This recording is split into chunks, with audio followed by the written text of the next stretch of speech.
This is the Lone Crater YouTube. We hope this video helps. You'll begin with the essentials: an iPhone that already has Face ID set up and the latest WhatsApp installed. Open WhatsApp and tap Settings, then Account, then Privacy. Once there, scroll to Screen Lock Options. This is where you enable Face ID for app access. Make sure you've backed up chats if you worry about data. Tap Require Face ID and choose a timeout, because this controls when WhatsApp locks and asks for verification.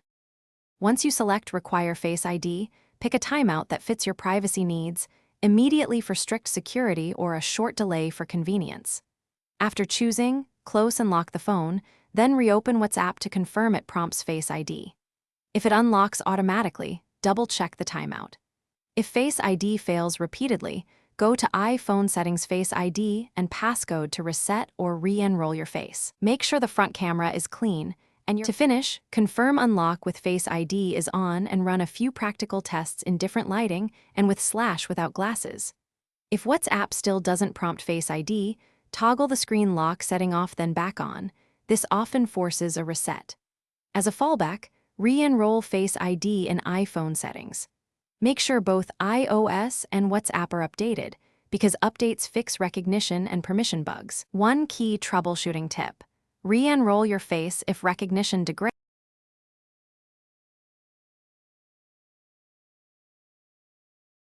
Thanks for watching. Consider subscribing if we helped you.